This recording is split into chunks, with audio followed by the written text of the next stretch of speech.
I'm going to use questions, and first I want to pick up a piece from last time to make sure that you understood it. I was responding to the kind of question I could have made up anyway. That you recall I was using the idea of ordinary people believing that it's absolutely impossible. Fervent believers in religion believe it's impossible to be an actual something or other, a Christian, Jew, Buddhist, whatever they're doing. And I was using that as an example I thought would catch most people's attention and the sort of activity to start with, and pointed out that that is not true, and even they know it. That you can get someone's attention if, for a second, and whatever they say is that they cannot do, such as turn the other cheek. If you say, could you do it right now? They say, yeah. And then something seems to happen. What I wanted to also point out was it is not simply religion. It would be anything in the heart of life's mainstream. Ordinary people. Whatever their complaint is, because to be ordinary, you've got to feel repentant. You continually feel. If you're just ordinary and sane, which is, if you're not, there's no chance for you to do anything anyway.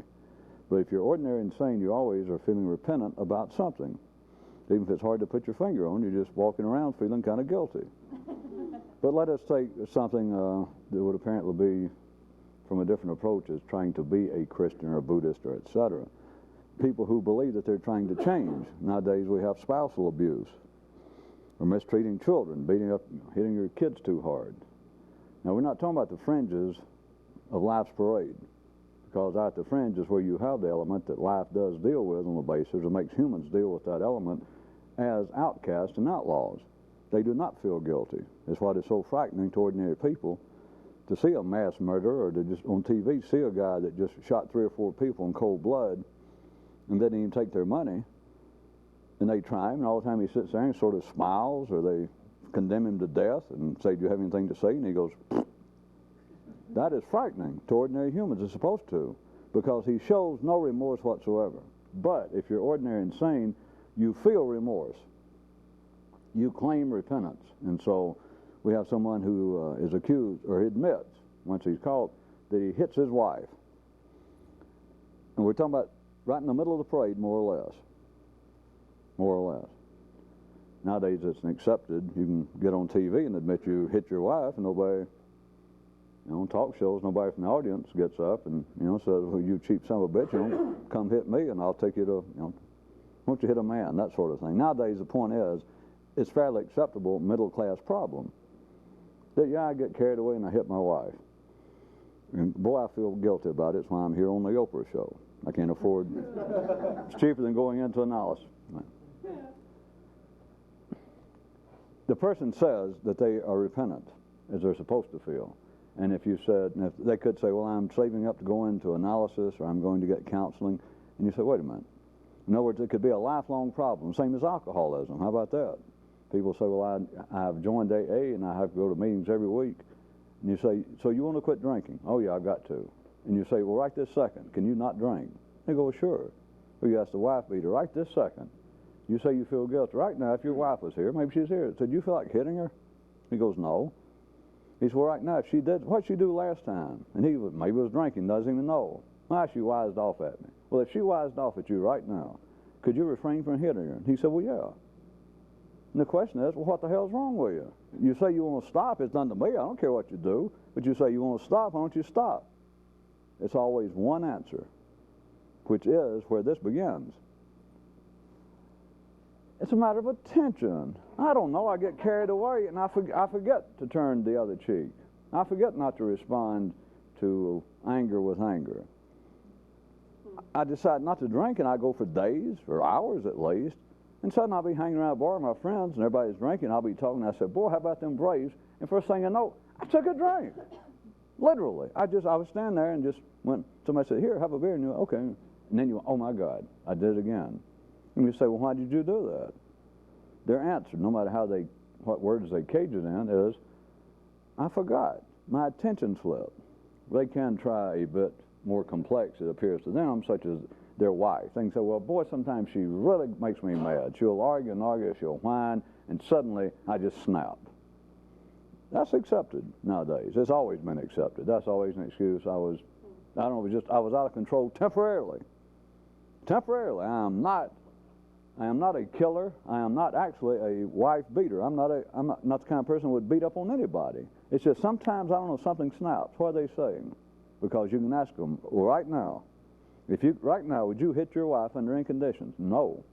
Is there anything she could say to you right now? Could she call you the worst name imaginable? Would you hit her right now? No, certainly not. Well, why don't you do that all the time? I can be a Jew, I can be a Buddhist right this second. What I wanted you to consider was it is not just religious. Anything the man says he's going to change. Can you not smoke? Can you not drink? Can you not hit your wife? Can you not curse? Can you not do whatever it is a man says he's repentant over? Can you refrain from doing it right this second? And any sane person says yes. You go, well, let's see, if you'd state an analysis, 20 years, at $300 a week, how much do you owe me? I'll take 10%. You're cured. You idiot. If we were being funny. That, I just wanted you to know that I was not simply talking about religion. Because that is sort of from one view, that is where ordinary humanity meets this kind of activity. Ordinary consciousness meets this. Because they can't get to the point of realizing that anything that humans say they would be better off doing, especially thinking. Because if you told people, listen, we'll skip behavior. Just up here, can you refrain from hitting your wife? Well, sure I can. There you go. It gets to this point, it's like, it gets right out to the frontier. If you looked at humanity, the parade, it's like it's a constant version of the American Wild West and the frontier, that it keeps moving, it expands a little bit, but right at the frontier is where people cannot do what they say they should be doing. It is where guilt is, it's where repentance is, it's where the loose wire is, it's how life grows through man on this planet. So it's nothing unusual, you remember, because we're talking about ordinary people are not supposed to change, they're not going to change. If they did change this, all it would be like, stop up this possibility. If somebody could suddenly wave a wand and no one would feel guilty anymore, you do understand that would be the end of this planet. You don't have to wait 5 billion years for the sun to blow up and to burn us up. That'd be the end of us. Well, I'd give it 48 hours. All right, 96. That'd be the end of everything. So it's not that men are supposed to do any better, but this is where it merges with this kind of activity and always has. It gets to the point that where humans say, sane humans say, it is impossible to turn the other cheek. It's impossible to live by the golden rule. Let's take that. That there, whether you're religious or not, again, that would sort of be the zenith of a civilized, humane, decent, intellectual person. Even if they said that they were an agnostic or a follower of no religion, that would be the best they could do. To live by the golden rule, to treat everyone as you want to be treated. That'd make you a Christian, Buddhist, Jew, a humanist, probably put you in good standing at the American Legion or the Moose Club. If you could do that. Humans cannot do that. They will admit it. They will admit it as almost a proof, or at least evidence of their intelligence. That a priest or rabbi say, well, I won't lie to you. Or a psychiatrist will say, no, I'm not going to lie to you. You're my patient. But you're asking me, do I have problems? Yes. You didn't know that all psychiatrists, or, well, any decent psychiatrist stays, well, periodically undergoes analysis himself. Because sure, I got problems. And nobody thinks a thing about it. You accept that as evidence of, God, what a good psychiatrist. Again, just between us, what few of us there are on this planet, you think people are going to that.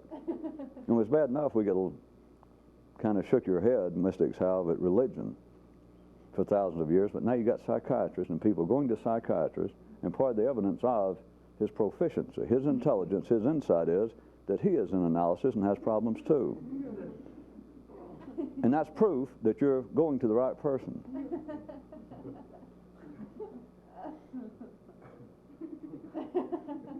You're seeking help from someone who can't do it. Yeah, that sounds right. No, that'll work.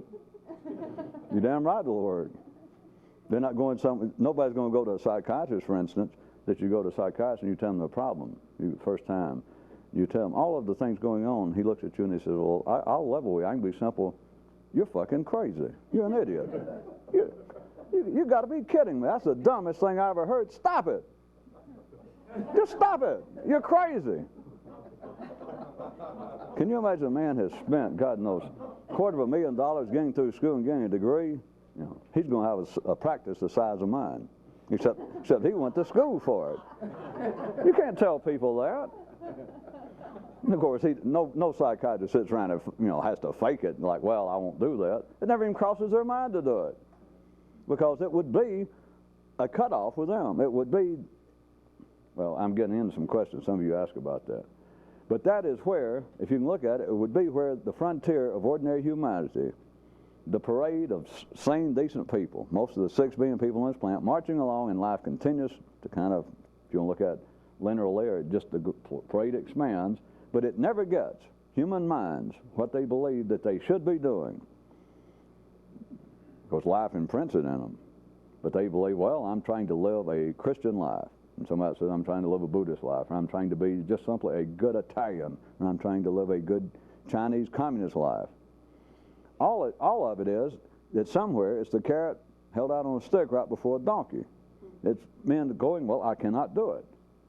When they reach the point that they can't do it, they say, well, this is what we should be doing. This would be the ideal, at least for our community. For me, I believe this would be what I should be doing, but I cannot do it.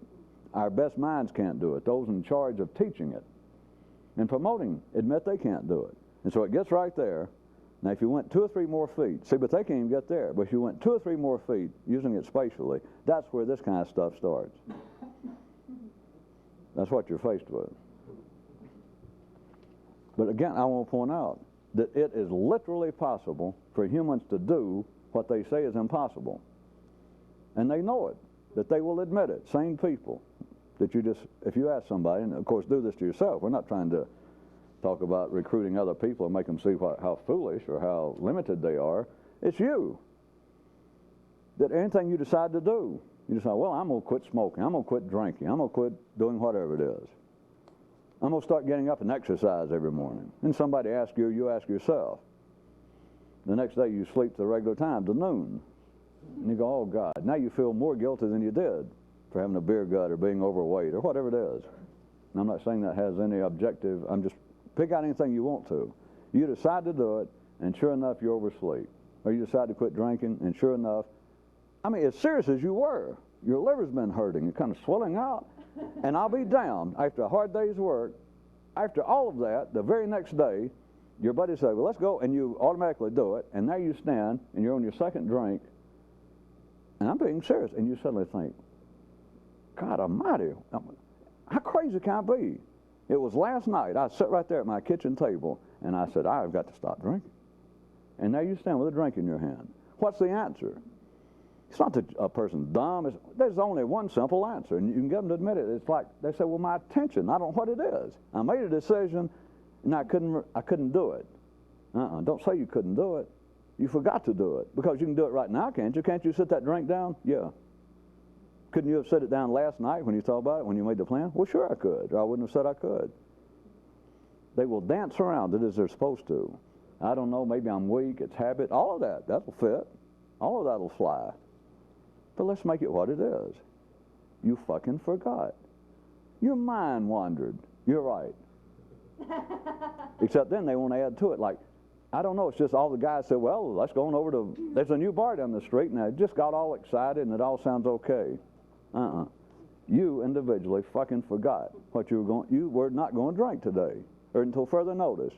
Right? Yeah? You fucking forgot. That's it. Don't say anything else.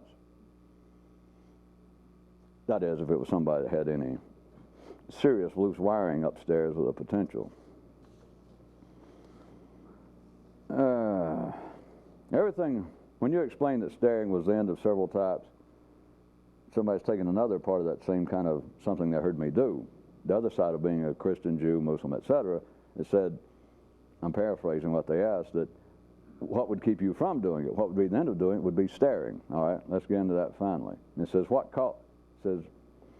is it about staring that causes the problem? Well, let's look at it another way. Staring is the problem. It's not that staring causes the problem. And if you recall, last time I mentioned as an example, again using religion, maybe I'll keep talking to you people, abandon religion, but it's just It's always been the most public example that even apparently was touching on such as this. But the idea, if you recall, of a kid went to Jesus supposedly and said, I've done everything and I don't kill people. That was my biggest problem. I don't kill anybody. How come I'm not a Christian? That is, how come I have not reached another state of consciousness? And Jesus says, well, do you still hate people in your heart? And he went, yeah. He went, hey.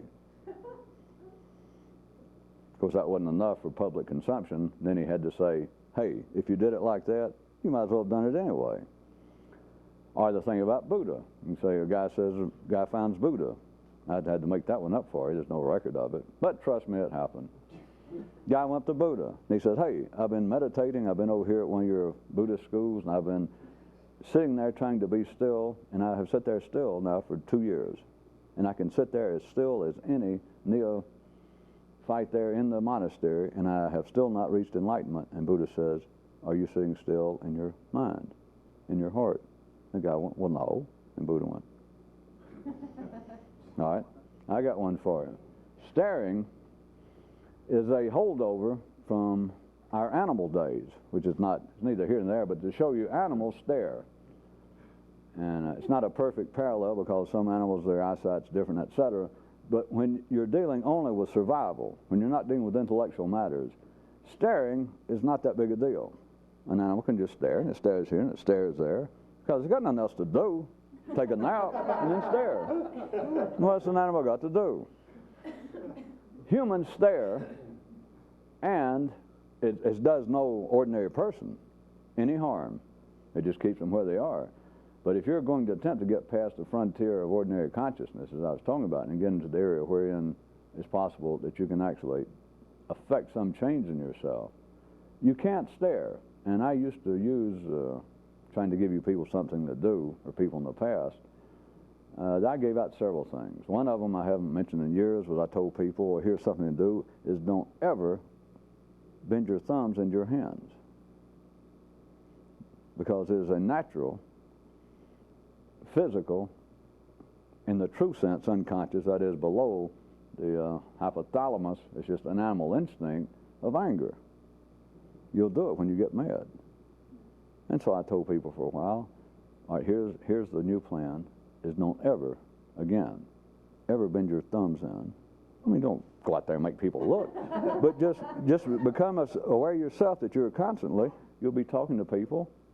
Of course, ordinarily, you're doing all kinds of body stuff. You're talking to people, not just your tongue. We still talk to people primarily through the body.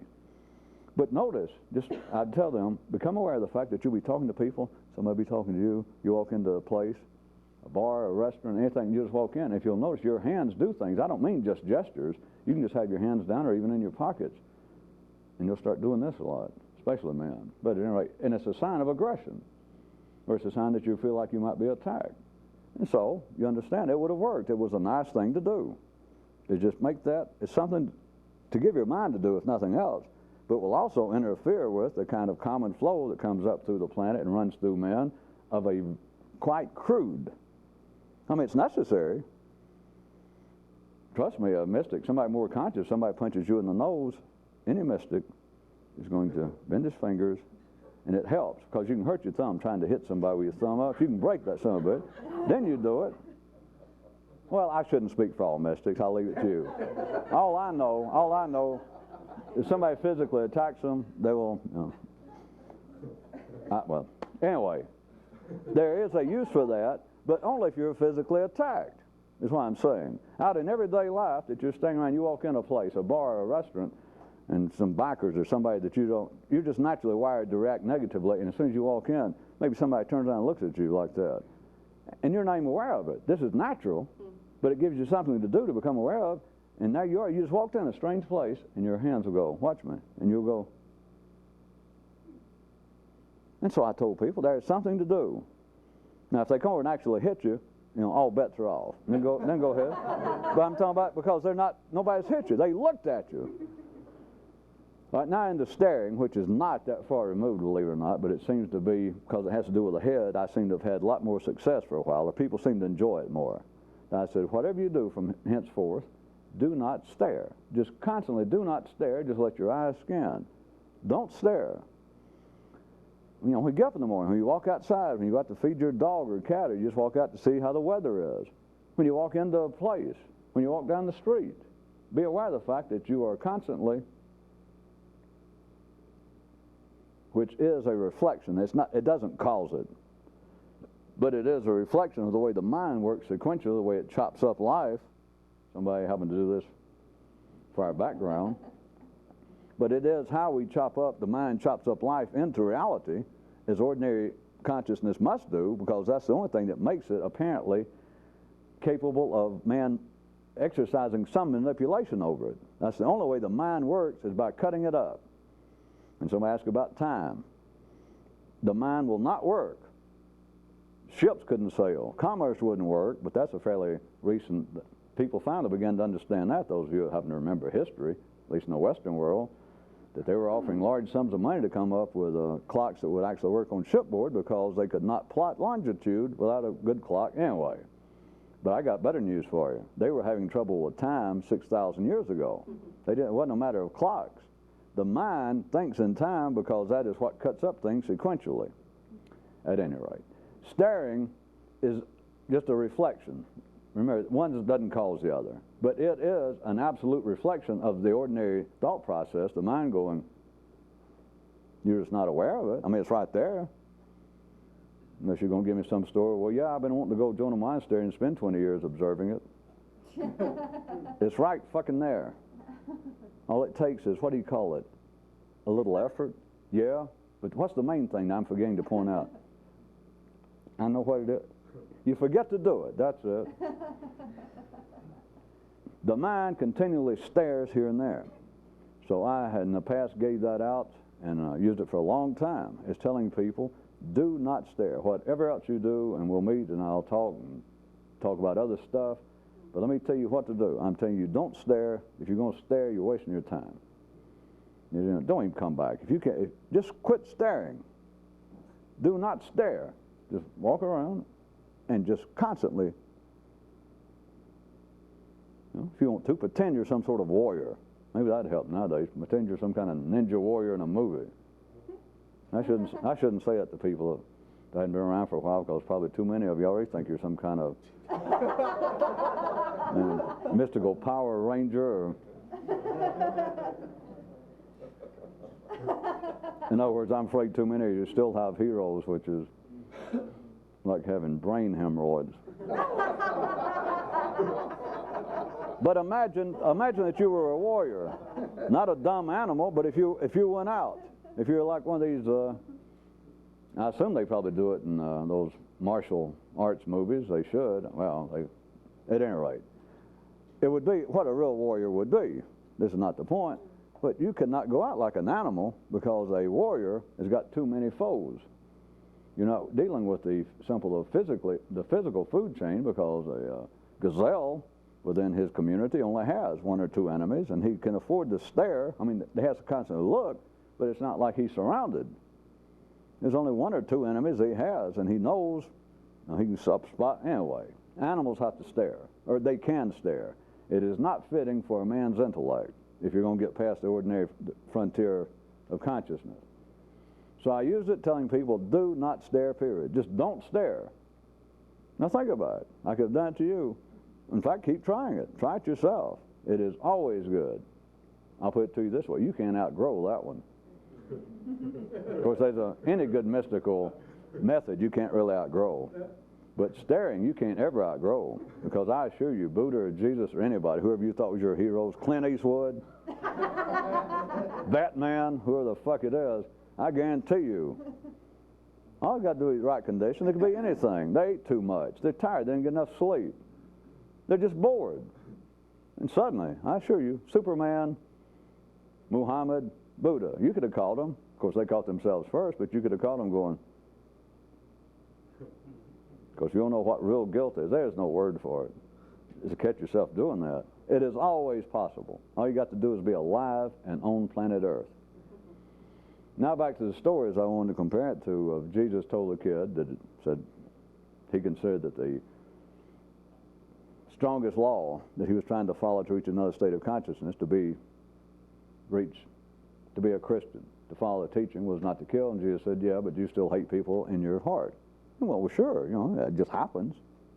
And he said, hey, same thing with Buddha about, well, yeah, you say you sit still for 8 hours a day, but you sit still. And the guy went, well, no. Staring. As I said, you can spend the rest of your life and you'll never get in the habit of not staring. In case any of you ever want to know what anything that resembles a real mystical method is, it's something that you can't ever turn into a habit, such as not hating people. That's why they survive, even though people say they can't do it. But any real mystical method, that is someone that was more conscious at some time, came up and said, here's something for anybody who is interested in this kind of thing. Same way I'm talking to you, not to the public. The public finally heard it, and they take it another way, and then reality becomes myth, practical effort becomes allegory. But at any rate, somebody, if they gave a method such as, do not hate your fellow man, do not return aggression for aggression. Let's take Jesus's, or Buddha says, be still. Sit still. He probably just originally said, be still.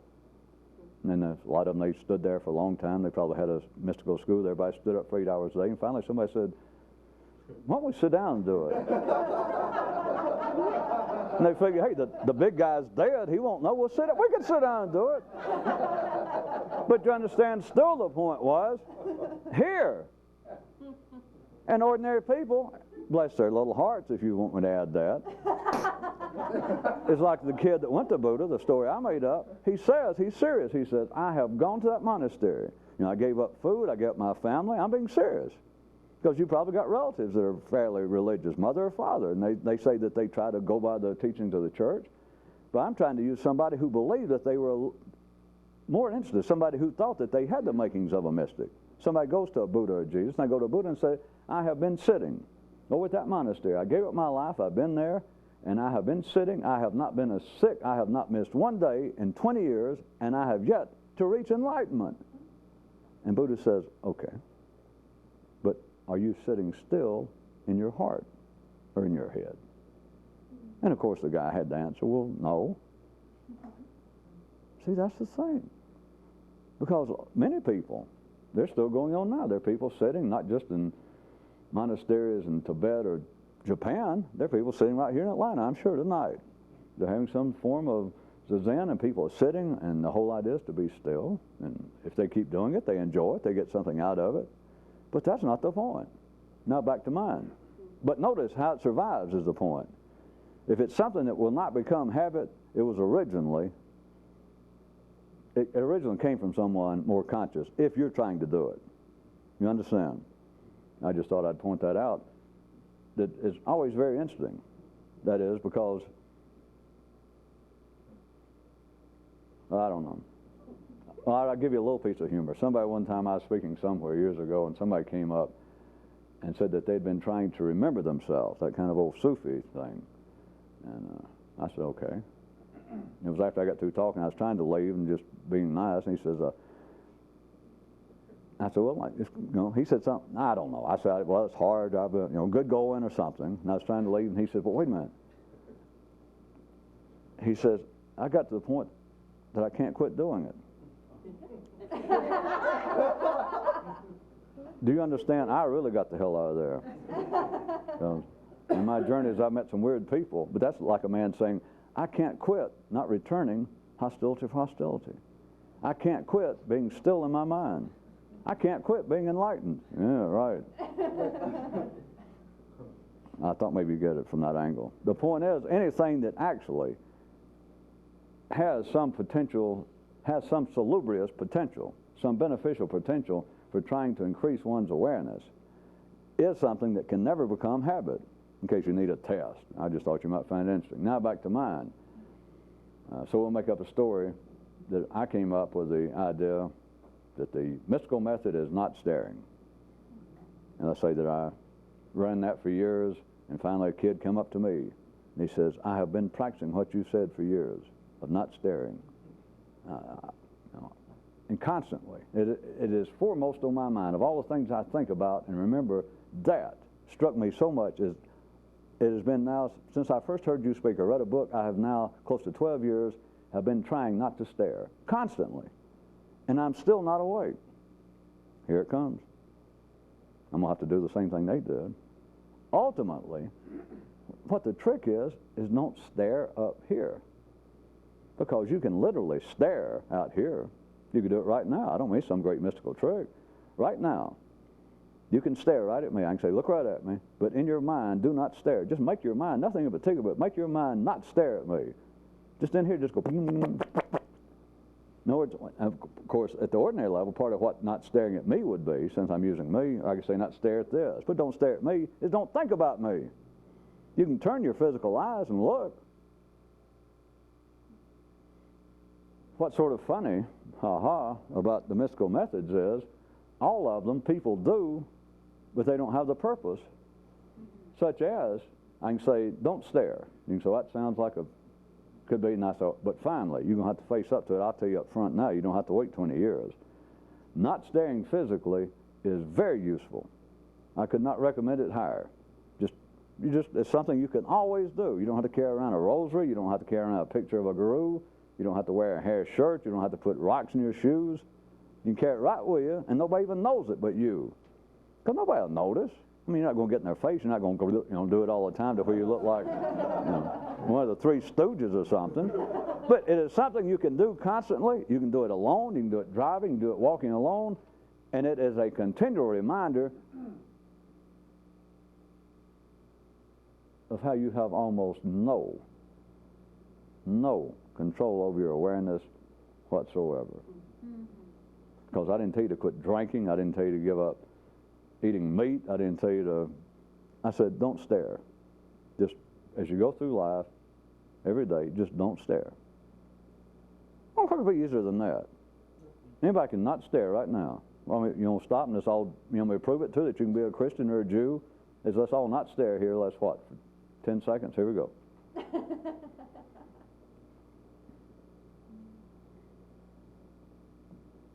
Now, come on, you're staring at me. Do it. I want you to see. It's just like you just scan. I don't mean you have to blank out your mind or your eyes glaze over. Just scan. Just kind of like a warrior that just walked out in the woods or a new area and one guy's new kingdom or in somebody's castle. They invited you and they could be a foe. You never know. It's just life. All right, there it is. You can do it. All right, now do it from now on. And you go, from now on.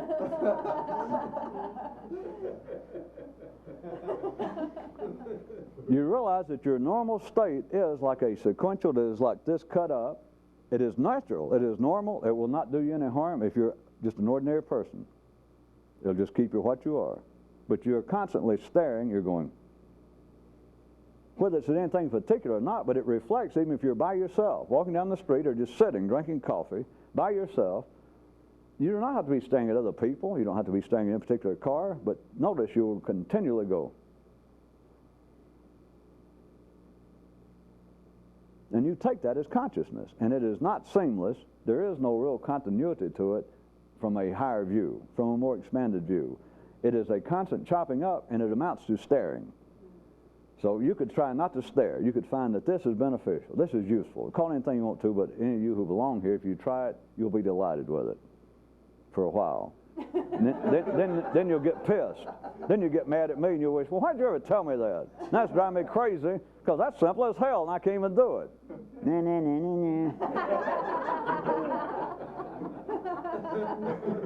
But I was going ahead and give you the bad news, the good news, in front and tell you beforehand. The whole thing is, ultimately, what you're trying not to do is stare internally, because that's what the mind does. That is what keeps an ordinary person ordinary. That is what keeps a would-be mystic unmystified. That's what keeps those who want to know more about what's going on not knowing anymore. And all it takes is to stare. That's all it takes. Because if you're staring, you're operating in conjunction with, in sympathy with, in union with collective consciousness. And as long as you do that, I'll give you a personal guarantee, as I did other things, as long as you're angry, as long as you think what you do now, I can guarantee you, you'll never understand any more than you do now. You can read more books, you can listen to more people talk about such as this, whether they knew what they were saying or not, and you keep thinking, well, I'm learning a little more. Oh, you may be learning more to you, and if it's a hobby, fine. I got no complaint. But you are not going to ever see what's going on. So staring is indicative of, it is necessary to stay at the ordinary level of consciousness. And all the ramifications I was also going to get to, things I already pointed out to you. You can't stare and wake up consciousness. You cannot be angry. You cannot be angry about anything and ever reach enlightenment. There's no person ever on this planet that ever suddenly had the experience while they were angry. Could have been a few seconds after, but trust me. If the nervous system is angry, and I don't care what, it doesn't matter what. And if it did matter what, it would be even more disreputable, despicable, more justified if you're angry for some reason other than based on physical survival. That is, I would be more delighted that you couldn't be enlightened. I'm being funny, of course. That if you were suddenly angry and you were close to it happening, but you were angry because somebody insulted you. Or you're angry because you remembered suddenly somebody insulted you 10 years ago.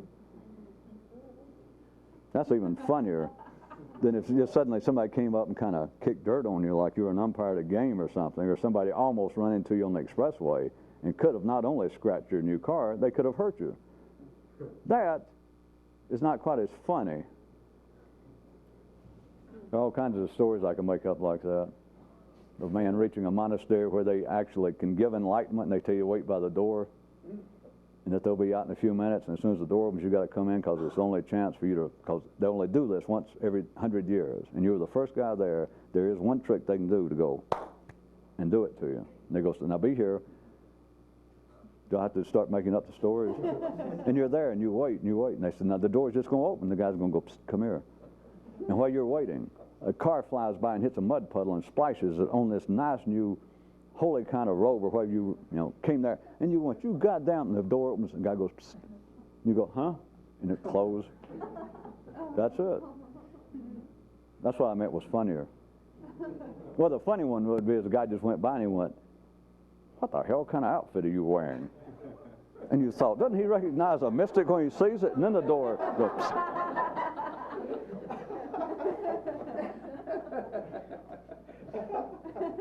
You cannot be angry, but if you're staring, the point is you are at the ordinary level of consciousness, and it doesn't matter what you're staring at, which is another way of saying thinking at the ordinary level, because you can be thinking what you consider to be more conscious, or about more conscious ideas. You can be thinking great mystical ideas, you think. But if you're staring, you can forget it. You can do that forever, and nothing will ever happen, which is, I know it throws a lot of people. And I don't mean you people. It's been throwing people for thousands of years. And they think, how can this be? I have devoted my life. People, especially go into monasteries, is why I keep bringing up the thing about going off and clustering yourself and joining up. I understand the great intrigue of that. Because there's a great intrigue. Many people wish they were gophers. Crawl in a hole. Many people wish their mama could still, even at the age of 30 or 40, would take you back home and hold you to her bosom and feed you, and you wouldn't have to go out and laugh. And many people who want that are really, they will say, no, what I want is some sort of spiritual, metaphysical experience. And I'm just telling you, the point is, if we could dig up their mother, bring her back to life, if she'd take him back home, let him come back home, he'd take that. Which also churches, public institutions serve that same kind of purpose. Just some crackpot group, cults. That's why the mainstream, they go, how could people do that? Easy. They want somebody to go, come here. Come here, I'll tell you what to do, and if you can't do it, at least I'll hug you and tell you it's okay, as long as you got the money. Well, as long as you do something, as long as you give me something. If you're staring, it doesn't matter what your mind thinks you're staring at. I am telling you the story I started to make up about waiting there at the door. I made that real crude. Everybody hear it? That was a good story. That they tell you that they will give you enlightenment, that there's once every 100 years it's possible. But the door, there's the whole thing, that they're going to open the door. You got to wait there. It's going to be soon. But the guy's just going to open the door for like 2 seconds because it's some kind of real, planetary thing or who knows what, cosmic forces, and they're going to go, psst, come here, and you got to go right in and you'll get it. This is staring. And all you got to do is stand there. There it is. You're right at the edge of enlightenment, the edge of what you've sought all your life. Because let's assume it's true, that they can do it. And there you stand. And the guy tells it, he said, now listen, you've got to watch it because that door is going to open for 2 seconds. They're going to go, psst, and you're the only one. You got to get in, they're going to close the door. You know the story. And it's not just a joke, it's not sarcastic. It has to do with this. Because humans, let's say you could stand there and even maybe physically stay awake, go without food for a day or so. And that physically, so to speak, you were there. But where the hell is your consciousness? Almost anywhere but there.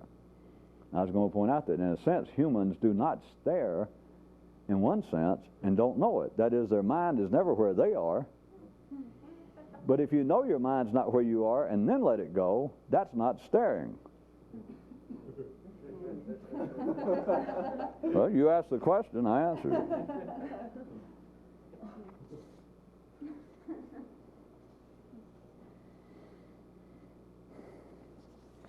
There's something else, as long as we're talking about staring, etc. In one sense, as far as the mind is involved in consciousness, there's no way to, it's not something to do, but I could say with a real basis that when it comes to being more conscious, the approach right up to the edge, that I could say that another way to describe it is that originality is everything, which is a absolute affront to and in direct conflict with ordinary consciousness. And it doesn't mean just that you have to have artistic talent or creative talent in any particular known field, but is that you cannot think what anybody else thinks. And you cannot, originality turns someone into, intellectually you could say, in the brain area, more complex. I have been lately using to talk about the simple, which I mean the ordinary, but I say the simple without it being an insult, but the simple simply think whatever comes into their mind, they take it to be them. That's natural, but it's simple. People have some vague awareness of that, and they try to complex themselves up intellectually by education. And it doesn't. Because where do you get education? Well, obviously from people who know. You mean like from somebody else? Well, certainly from somebody else. What, are you an idiot? Yeah, probably. You can go get an education, and if that's your hobby, that's fine. And they may give you a degree. If you ever thought about why they give degrees. Well, you've wasted 4 or 5 years if you're trying to understand something about life. You've wasted thousands of dollars if you're trying to understand something about life. And so, you got to have something. I mean, what the hell? Or you go study 12 years, psychiatry. It's the last day of graduate school, or you turned in your thesis. Now, well, I guess I'll go back. Well, your last day, and they said, that's it, tomorrow you graduate. And you go, wait a minute. This is it, there is no more. And they go, no. You will now be a graduate from Harvard Med School. You will be a psychiatrist. You will have the finest credentials. You will not have to take a back seat to anyone. I don't know why psychiatrists get in the back seat, but that's another story. Some have strange, well.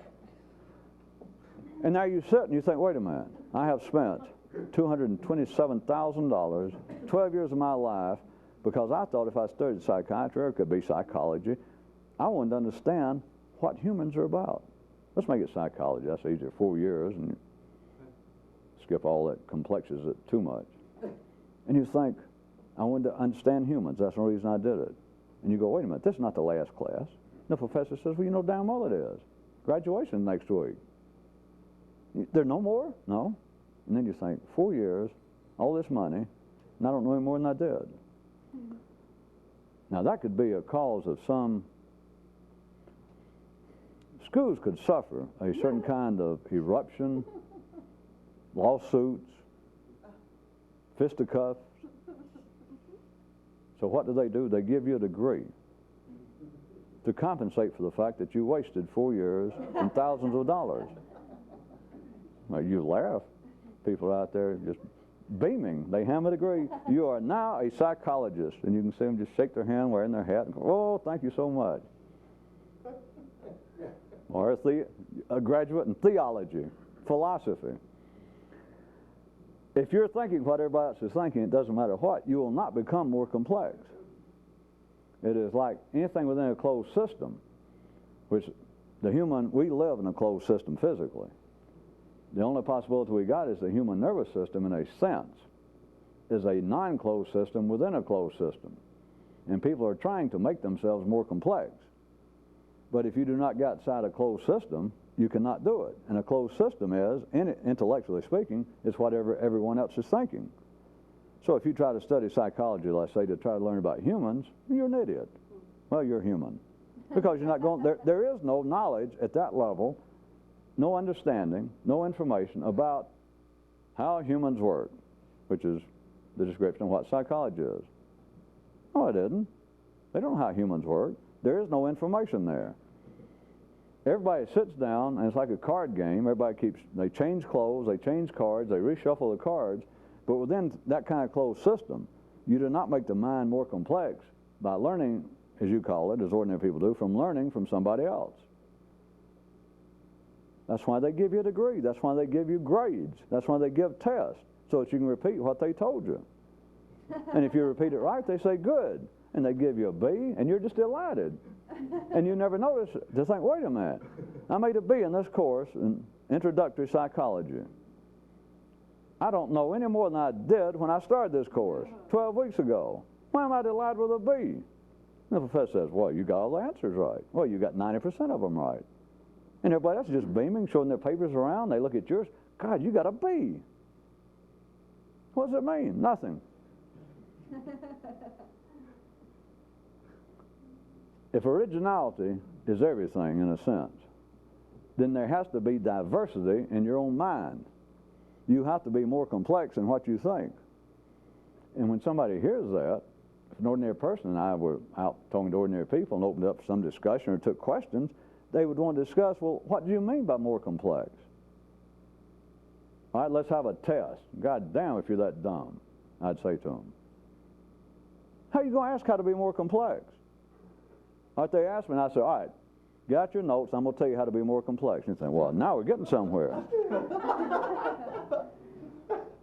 Well, if you learn from me, then you could become as simple-minded as me. Like I say, we'll take a test and make sure that you're not as stupid as I am.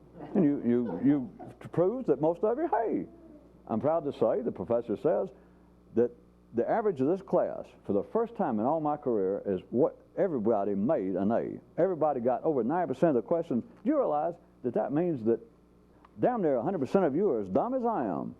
Congratulations, that I feel like that this is the high point in my teaching career.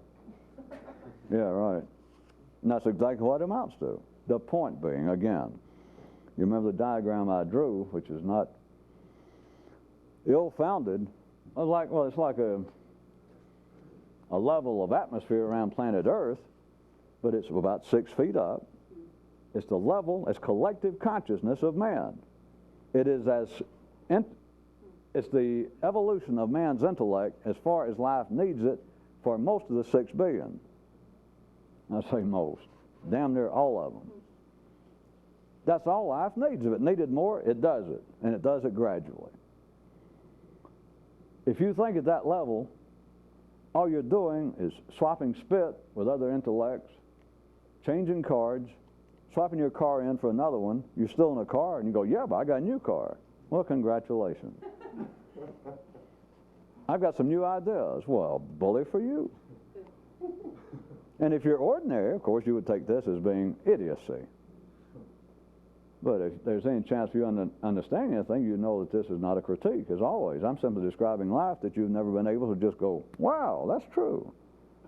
That every book you ever read, they're all fascinating. Let's say if you read about such as this, and that was your interest, and it was always like, huh?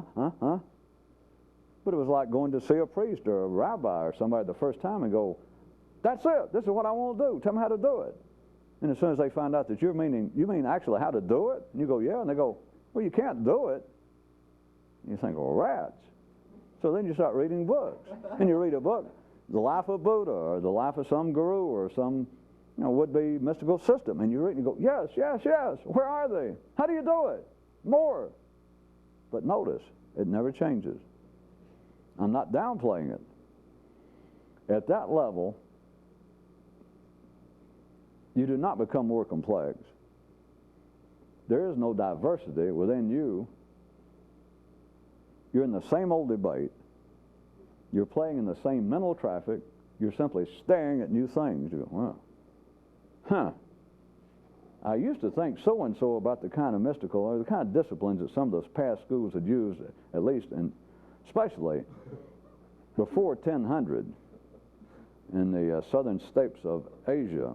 And I believe that's how it moved into what is now known as the mystical aspect of Sufism, or of Islam. And I kept thinking, and now this book, the way it described, and I know it can be just enjoyable as hell, but if you've got any chance to ever understand anything, you're going to have to face the fact, did it do you any good? And it's a simple answer. Nope. You continue to stare. You continue to think what everybody else is thinking. And the mind with an ordinary person, and down there with those that would be mystics, will say, no, I don't. And some of them would even offer as proof, well, I'm here listening to you. That proves it. Almost got me there. Almost. Not quite. If you're thinking what everybody else thinks, but consider that sentence. If you're thinking what everybody else thinks, but when a man goes, well, I don't think what everybody else thinks, I disagree with half of it. Hey, I know when I've met my betters.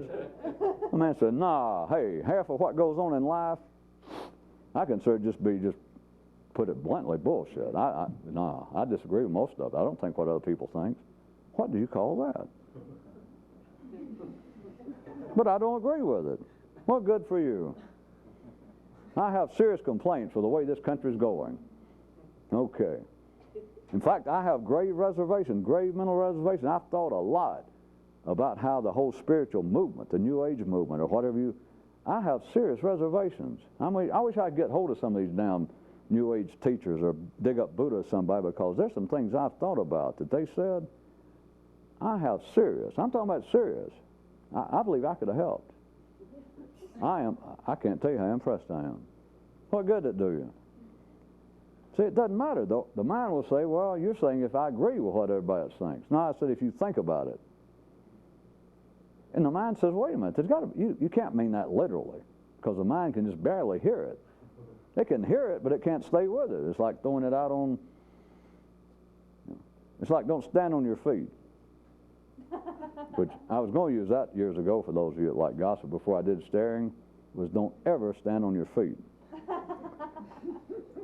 But due to the limited success I had with not staring, I figured, well, I better not even put out the one about don't stand on your feet.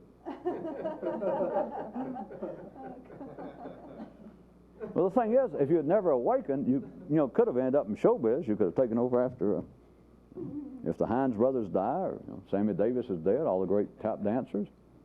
You don't want to think about it, eh? It'd been a form of levitation. How about that? An extremely fast, continuous form of tap dancing. Don't ever let your feet touch the ground, which would be the ultimate form of not staring. Do not walk in the parade, which would have been better to start with, because that would be like, do not think about what other people think about. And the mind says, well, wait a minute, I don't agree with them. No, you missed it. Now I can say, well, do not walk in the parade. You can't get out of that one if you ever take my picture of the parade. Then you say, well, I don't like the parade.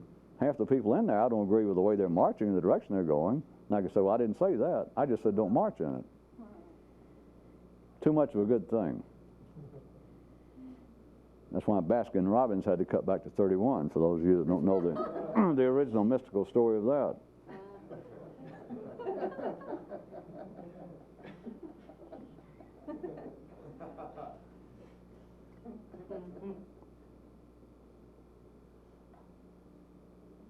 The only way that the mind, I'll go at it backwards since we're ending up. This kind of thing I know gets harder and harder maybe to you, or if you're good it gets easier. As long as you're staring, the mind is operating correctly, but as long as you're staring, you're not doing anything. And it doesn't matter what you're staring at. Or for those of you, it does not matter at what you're staring. It doesn't matter, period. And that's what the mind cannot deal with, and that is what those so-called would-be mystics and those that have written books and whining about it all these years, and I understand it, is you don't know what to do. You think, well, I tried so hard, and I just know this is what I was meant for. I just know it's what I want to do. And then here, I could look somebody dead in the eye and say, all right, don't stare. Don't even think about it. And what are you going to do with that? You go, well, damn, don't think about it. What am I going to think about? Anything but that. If you don't stare, at least you have brought, there are two ways to look at it.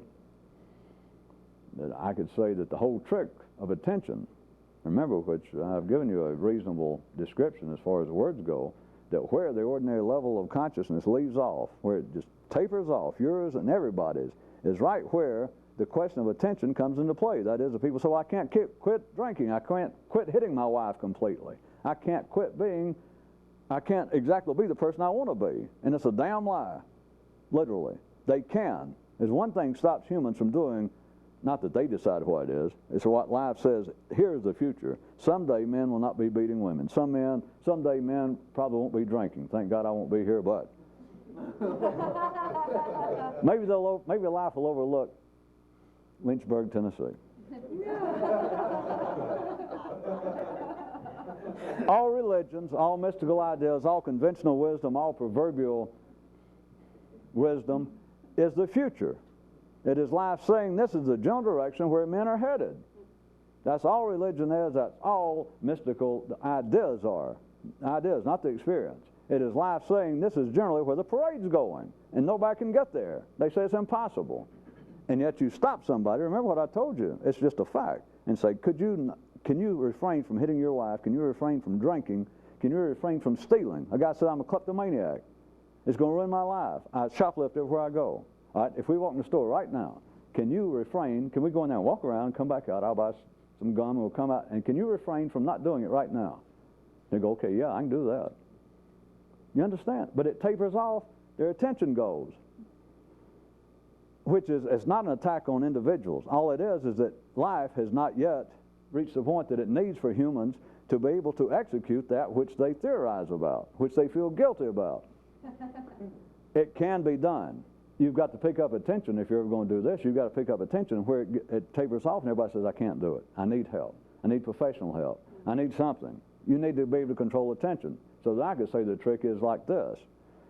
And life is, some of you heard this kind of thing because it's been hanging around. One of them is, if you could bring your mind all the time to have your mind right here, right now, that could be called the control of attention, the glue method.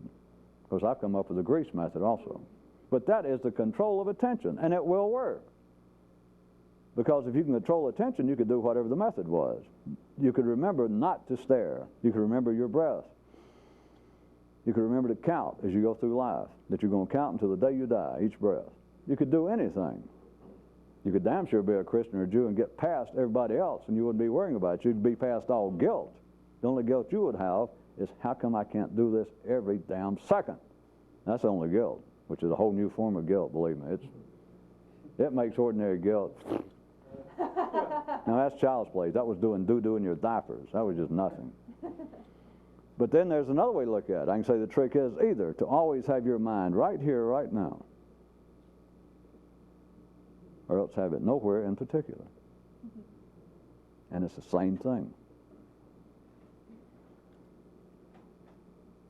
Neither one is possible if you stare. Neither one is possible if you're thinking about whatever you have thought about before, which includes, of course, the sad thing, includes thinking about not staring. I know. I got the 4 questions, 2 of them directly, 4 of them indirectly.